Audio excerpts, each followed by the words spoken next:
1 week after the mysterious deaths of the couple Hackman and Arakawa, along with their beloved dog, the case continues to stir public outrage. What happened in that house? Why were the 3 bodies found in separate rooms with no signs of injury? Under intense pressure from the public, forensic experts have, for the first time in history, released preliminary findings about the cause of their deaths. But will this information answer all the questions, or will it raise even more new doubts? 1. Betsy Arakawa's cause of death. A major turning point in the investigation into Betsy Arakawa's death came when Dr. Heather Gerald, New Mexico's chief medical examiner, shared the findings at a press conference. Arakawa, a 65-year-old local, passed away on February 11, 2025, from hantavirus pulmonary syndrome, HPS, a rare and often fatal illness spread by rodents. Dr. Gerald stated, "The cause of death for Ms. Betsy Arakawa, aged 65 years, is hantavirus pulmonary syndrome. The manner of death is natural." This news was shocking, as New Mexico has seen only 156 cases of HPS in the past 50 years, with over 40% ending in death, according to the state's health department. HPS spreads through rodent saliva, droppings, or dust in the air, starting with symptoms like fever, muscle aches, and a cough, much like the flu, before quickly worsening into severe breathing problems and organ failure. Dr. Gerald noted, clinically, hantavirus infection is characterized by flu-like symptoms that can progress to shortness of breath and cardiac or heart failure and lung failure. Arakawa's post-mortem showed no signs of injury, and lab tests confirmed the virus, ruling out COVID-19, flu, or carbon monoxide poisoning. Her last day seemed ordinary. She emailed her massage therapist at 11:21 a.m., popped to Sprouts Farmers Market from 3:30 to 4:15 p.m., and visited CVS Pharmacy from 4:12 to 4:20 p.m. Not long after, she collapsed at home, likely due to fluid flooding her lungs, a tragic end that suggests she was alone in her final moments.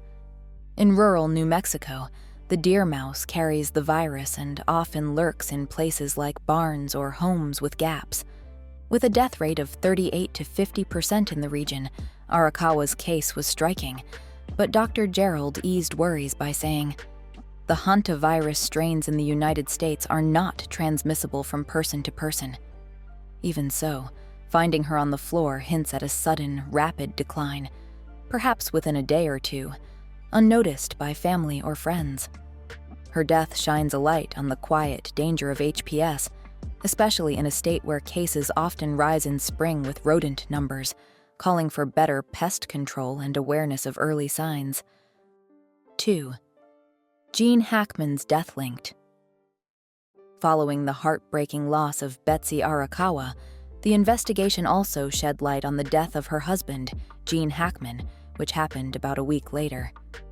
Dr. Heather Gerald, New Mexico's chief medical examiner, determined that Hackman, aged 95, passed away around February 18, 2025, due to hypertensive and atherosclerotic cardiovascular disease, with Alzheimer's disease as a significant contributory factor. The autopsy painted a grim picture. His heart was severely damaged from years of wear, scarred by multiple surgeries and past heart attacks, while his kidneys had deteriorated from long-term high blood pressure. On top of that, his brain showed clear signs of advanced Alzheimer's, alongside vascular damage linked to his hypertension, a tough combination for anyone, let alone someone in their 90s. The key to pinpointing Hackman's final moments came from his pacemaker. Dr. Gerald explained, Mr. Hackman's initial pacemaker data revealed cardiac activity on February 17th, with subsequent pacemaker interrogation demonstrating an abnormal rhythm of atrial fibrillation on February 18th, which was the last record of heart activity. She added, "Based on this information, it's reasonable to conclude that Mr. Hackman probably died around February 18th. This tweaked earlier reports from the sheriff, who'd mentioned the pacemaker's last blip was on the 17th. Although there wasn't a fresh heart attack visible under the microscope, Dr. Gerald reckoned a fatal arrhythmia might have been the culprit. When a reporter pressed her, she said, "He could have had an abnormal heart rhythm. We already know that he was in atrial fibrillation on the 18th, and that could have evolved into a more terminal heart rhythm." Hackman's health had clearly been on a knife edge for years. Heart disease and Alzheimer's don't make for an easy ride. Living in rural New Mexico, where harsh winters can strain the frail, likely didn't help. His death, coming so soon after Arakawa's, suggests he soldiered on through those last 7 days under immense physical and emotional toll, perhaps worsened by grief. It's a stark reminder of how fragile life can be, especially when age, illness, and loss pile up together. Because YouTube will prioritize interactive videos, please comment OK if you find this video interesting. Thank you. 3. Hackman lived with wife's body for a week. As if Gene Hackman's death, just a week after Betsy Arakawa's, wasn't tragic enough, the investigation uncovered a gut-wrenching twist. He likely spent those 7 days alone with her body. When pressed on this, the sheriff said, "Yes, I'd assume that's the case." Arakawa passed on February 11th, 2025, and with Hackman's advanced Alzheimer's clouding his mind, he may not have grasped that she was gone or known how to get help. Dr. Heather Gerald put it starkly. He was in an advanced state of Alzheimer's, and it's quite possible that he was not aware that she was deceased. Living in their isolated Santa Fe home, miles from neighbors in New Mexico's rugged landscape, he was left to fend for himself. Hackman's autopsy offered clues about those final days. He wasn't dehydrated, suggesting he'd had some water, but his stomach was empty, hinting he hadn't eaten for a while.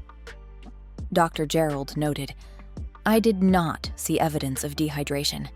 I did see evidence of very poor kidney function, and I think he died as a result of his heart disease, with Alzheimer's being that contributing factor."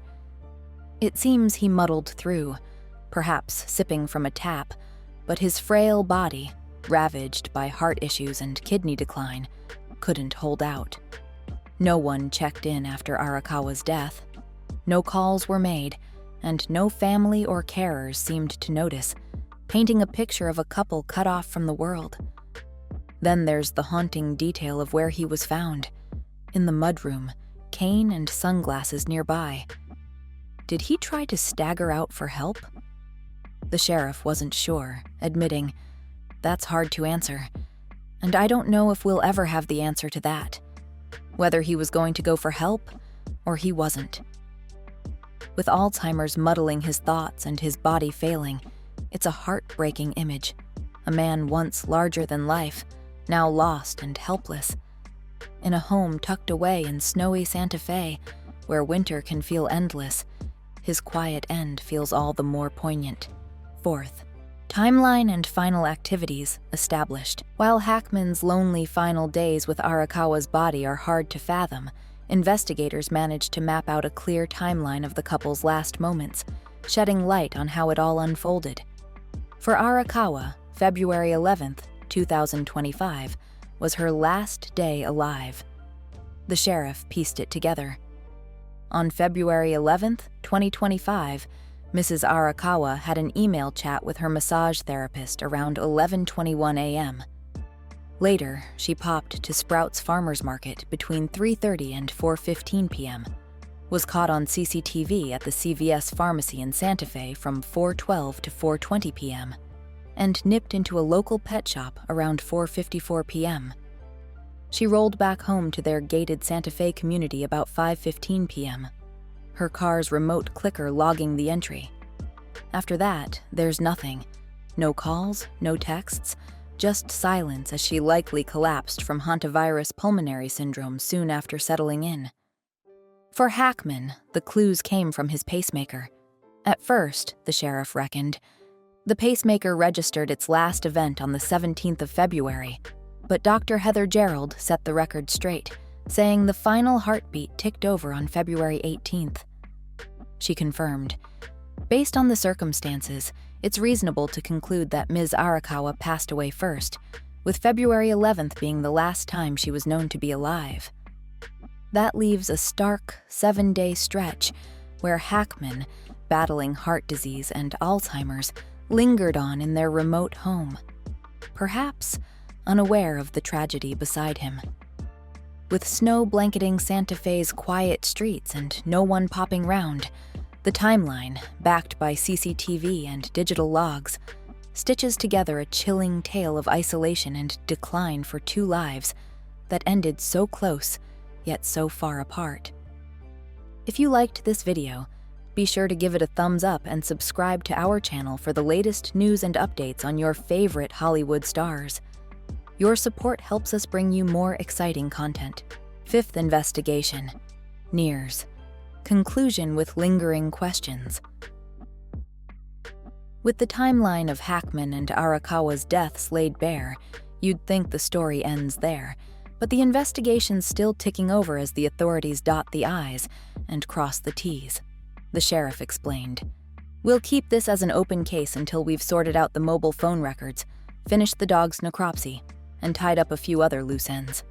They've already ruled out carbon monoxide poisoning, and a tiny gas leak from the stove, barely 0.33% of the room's air, was shrugged off as no big deal. Still, there's more to dig into. The couple's phone data is pending, and the post-mortem on their dog, Xena, found crated in the house, might reveal a bit more about those eerie final days in Santa Fe. Hackman going quiet after February 11th was a red flag. When asked, the sheriff said, "Right now, there's no sign of Mr. Hackman doing anything. No calls, no emails, nothing." It's a stark reminder of how cut off they were. No carers were popping by their snowy, tucked-away home, and family were miles away. Hackman's 3 grown-up kids scattered elsewhere, and Arakawa's elderly mum all the way in Hawaii, rarely in touch. Then there's Xena, their poor pup, whose death is still a question mark. Maybe dehydration or hunger got her, left alone with no one to fill her bowl. In a place like Santa Fe, where winter can feel like it's shutting the world out, those unanswered bits, like what the phones might show or how Xena met her end, keep this sad tale from being fully put to rest. As the investigation into the deaths of Gene Hackman, Betsy Arakawa, and their dog Xena nears its end, the story leaves us with a haunting blend of clarity and mystery. The forensic findings, Arakawa's sudden collapse from hantavirus pulmonary syndrome, Hackman's slow unraveling under the weight of heart disease and Alzheimer's, and the unanswered fate of their crated pet, paint a picture of tragedy born from isolation, both physical and emotional. Yet, even with timelines pinned down and causes confirmed, questions linger like the New Mexico snow that blanketed their Santa Fe home. How did a rare, rodent-borne virus find its way into Arakawa's lungs, perhaps through a forgotten corner of their rural retreat, stirred by spring's early thaw? And what went through Hackman's clouded mind as he shuffled through those final 7 days, cane in hand, beside his wife's lifeless form? The image of him in the mudroom, sunglasses nearby, sparks a hypothesis. Maybe, in a flicker of lucidity, he tried to reach for help, only to be betrayed by a failing body and a fractured memory. This case feels like a quiet warning about the fragility of life, the dangers lurking in nature's shadows, and the silent toll of age and solitude. Xena's fate, still pending necropsy, adds another layer of sorrow. Did she whimper for days, waiting for owners who'd never return? Perhaps the phone records will reveal a missed call, a lifeline just out of reach. For now, we're left to ponder a couple once vibrant, now stilled in a home that became their tomb, and a dog caught in their fall. In Santa Fe's vast, wintry silence, their story echoes as both a solved puzzle and an enigma, resolved in science, but unresolved in the heart. What do you think about the latest clues revealed here? Leave a comment below. Don't forget to like and subscribe to the channel to stay updated on the latest developments in this case. Hello, and see you again.